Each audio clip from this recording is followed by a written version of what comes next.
Haus Europas. Europaenetxea. Europas Hus. Arken Europe. Casa Europei. Maison de l'Europe. Europisa. La Casa de Europa. La Casa dell'Europa. Europski dom. Je suis Gwenaël Lamarque, je suis directeur de la Maison de l'Europe depuis 2013 et j'ai l'immense plaisir dans ces fonctions en fait de mettre en œuvre le projet des jeunes ambassadeurs des valeurs européennes et olympiques.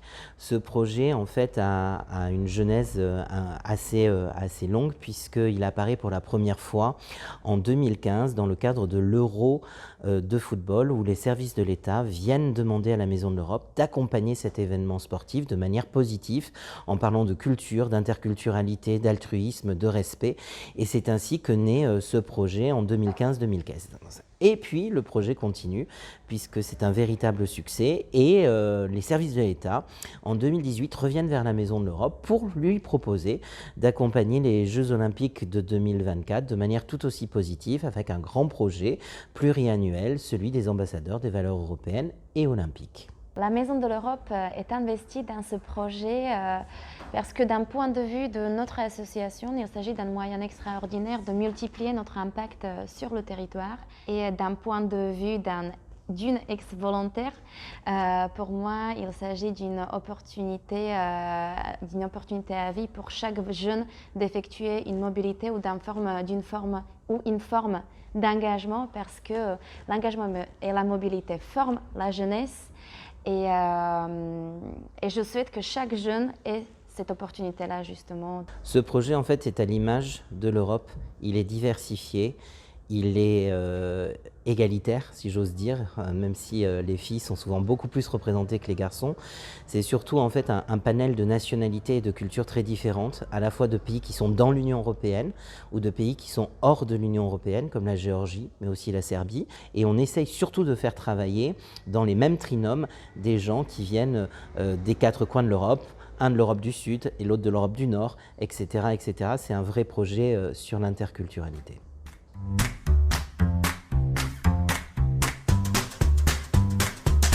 Donc j'ai voulu sortir de ma zone de confort et j'ai voulu découvrir un nouveau pays et sa culture et une nouvelle langue. Pour ça, j'ai décidé de venir en France et c'était une très bonne décision. Moi, je voulais faire quelque chose de pratique entre mes années dans l'école et mes années à l'université. Et je voulais aussi améliorer mon français. J'ai trouvé ce service civique qui reliait sport et Europe. Et c'était un service civique qui se faisait en groupe et pas tout seul, et avec un groupe de jeunes Européens et pas que des Français. Donc voilà. Et surtout, j'avais hâte d'habiter à Bordeaux.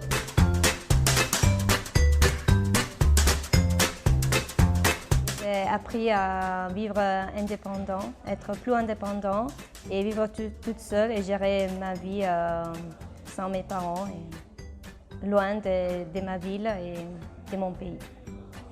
Et j'étais pas du tout à l'aise avec les imprévus, devant l'incertitude.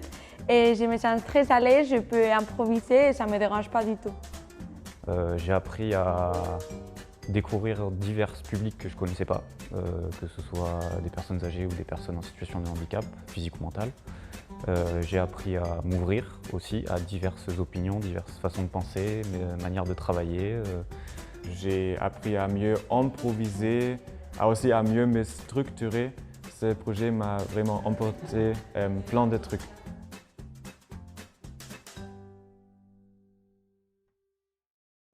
Est-ce que tu peux nous présenter l'une de tes missions? Oui, venez avec moi. Donc, il y a une chose très importante qu'il faut connaître en espagnol. Quand nous sommes devant une situation et on ne sait pas comment le faire, on peut dire on va tester et après on verra si ça marche. Donc, si cuela, cuela, y si no, me la pela. Si cuela, cuela, si no, me la pela. Muy bien! Donc, voilà, c'est comme ça que ça se passe dans les cafés linguistiques. Il y a des gens de différents niveaux qui viennent pour papoter de rien et de tout. Est-ce que tu peux me présenter l'une de tes missions? Oui, moi je vais présenter le sport.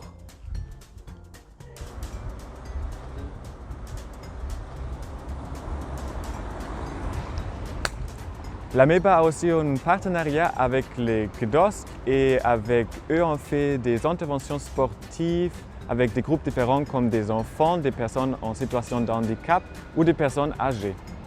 Venez avec moi, je vais vous montrer une mission. Et alors, quelle est la monnaie de Danemark? C'est la couronne danoise. Oh, très bien, bravo. On intervient dans les écoles de différents niveaux afin de faire découvrir nos pays, nos langues et nos cultures, et aussi pour parler des valeurs européennes. Est-ce que tu peux me présenter l'une de tes missions, s'il te plaît? Oui, à Ameba, on fait aussi des forums de mobilité. Allez, je vais vous montrer comment ça se passe. Bonjour. Bonjour. Je suis jeune diplômée et je ne sais pas quoi faire l'année prochaine. Est-ce que vous pouvez me conseiller? Oui, bien sûr, grâce à le Corps européen de solidarité, tu peux partir à l'étranger et tu peux découvrir un nouveau pays. Et pourquoi faire ça? Il y a beaucoup d'avantages. Tu peux découvrir une nouvelle culture, tu peux apprendre une nouvelle langue, tu vas rencontrer des gens intéressants et après tu peux aussi acquérir de nouvelles compétences. Et le point très fort est aussi que c'est gratuit. Super. Est-ce que du coup tu peux nous présenter l'une de tes missions, s'il te plaît? L'une de nos missions, c'est les émissions de radio et on va vous montrer.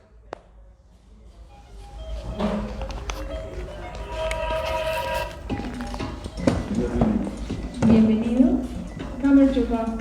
Welcome. It's the moment of Europe. C'est le moment de l'Europe. Bonjour à toutes et à tous et bienvenue pour une nouvelle émission de Jeunes Européennes. Je m'appelle Sarah et aujourd'hui je serai accompagnée de Katia qui va faire un quiz. Bonjour. Et de Théo qui va faire un micro-trottoir. Bonjour. Voilà à quoi ça ressemble. On en a 3 à faire par semaine, 2 sur l'Europe et 1 sur le sport, sur la radio O2 Radio et sur Radio Campus.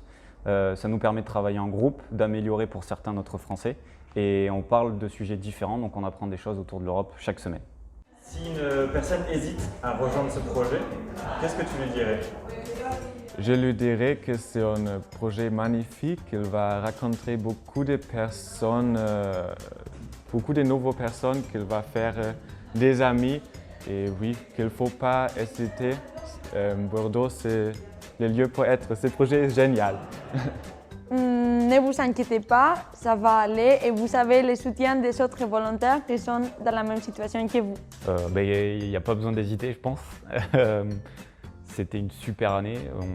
J'ai découvert énormément de choses, énormément de personnes. Parce que ça va être une meilleure année de votre vie et il faut juste essayer. Et oui.